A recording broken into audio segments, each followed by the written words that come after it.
Live from the Channel 4 studios in Boston, this is WBZ News. Hi, everyone, and thanks for joining us here on CBSBoston.com. I'm Ken MacLeod. And I'm Katie Brace. Another week, another chance for a nor'easter. Meteorologist Pamela Gardner has been looking over those models, and it's kind of split. It is absolutely split. It depends on if you look at the American models or the European models, really, though, because some bring it closer to us, others bring it still offshore. So this is why this is the point in time it gets very tricky. The potential storm threats, though, look like Wednesday afternoon through about Thursday afternoon. Plowable snow becoming more likely across southeastern Massachusetts with wind gusts up to 50 miles an hour.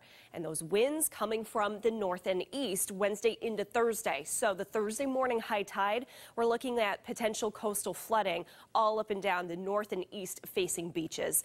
So today we were faced with just brutal cold. The low temp 16 degrees in Boston, average low should be 32. The record 5 set in 1885. Believe it or not, we did not hit that record. Today's high 32, way below normal. 46 degrees is where we should be. And the snow depth is still pretty high in some communities, about 6 to 12 inches deep just outside of 128 into Worcester County, and the higher elevations 12 to 18 inches still on the ground. But while you go farther to the south and east and closer to the coast, you're starting to see some patches of grass showing through. However, it's going to get icy again tonight as the melting process continued this afternoon. Things refreeze, especially on the roads, down to 16 degrees in Boston and single digits for communities to the north and west. High temperatures tomorrow, mid to upper 30s with the northwest west wind. And we're talking wind chill again. So going into Monday morning, waking up to head to work, head to school, add an extra layer. Feeling more like 7 in Boston. In the afternoon, not much improvement. Low to mid-20s, and then Tuesday morning will be in the teens for those wind chill temperatures. All right, for the nor'easter timing, here's one particular forecast model solution. Has a couple areas of low pressure developing. One missing us, the second one, though, Wednesday into Thursday, that's the one we're concerned with. And this one, not quite as powerful. The center of the storm not dropping pressure as quickly as, say, what we saw on the last nor'easter. But, again, we could be looking at anywhere between a glancing blow and a significant nor'easter. And here's your 7-day forecast. Spring begins on Tuesday, so we have that going for us, technically. We have to get warmer eventually, right? But that nor'easter chance on Wednesday and Thursday. Then we warm up into 40s Friday into Saturday, and watching for a next maybe storm next Sunday. Back to you. Oh, brother. All right, Pamela, thanks. Well, despite some controversy over the shortened route and a pretty cold wind, as Pamela just mentioned, crowds turned out today for the Southeast St. Patrick's Day Parade. And as WBZ's Paul Burton shows us, Green was in, and so was having a good time. Happy St. Patrick's Day! Yoo!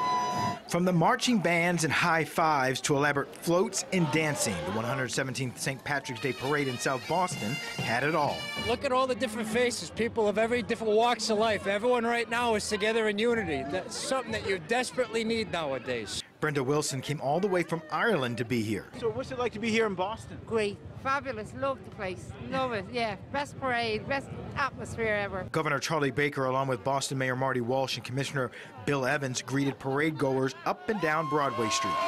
The most important thing about this is to remember where it came from, which was the Battle of Bunker Hill and Evacuation Day. Erin Silke has been coming to this parade for more than 10 years. Irish, the pride of the city, everybody comes together. You know, the Irish community, when they came to this country in the 19th century, they weren't welcome, and they were called names like dirty and criminals, and you're hearing the same kind of rhetoric out of Washington today. It's very unfortunate, and this is a celebration over a long period of time. So even though the route is a lot shorter this year, folks don't seem to mind one bit. Plus, it's very cold out here, and everyone still gets to see all the different floats and festivities. Still happening. It could be a lot worse. They could have canceled it altogether, but they know what it means to the people. And what would a parade be without the famous Clydesdales? In South Boston, I'm Paul Burton, WBZ News.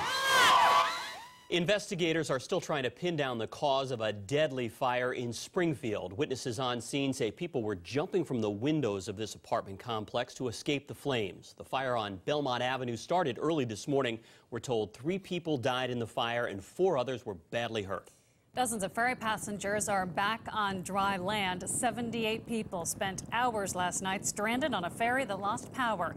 It happened just 15 minutes into their trip from Vineyard Haven to Woods Hole. The Coast Guard responded, and 3 tugboats eventually towed the ferry back to Martha's Vineyard. That was around 2 this morning. They were then taken to the Cape on another ferry Sunday morning. No reports of any injuries, and we still don't know yet what caused that power problem. That does it for this update on CBSBoston.com, and we thank you for watching. Have a great day. Hope to see you for all the news over on WBZ TV Channel 4 tonight at 11.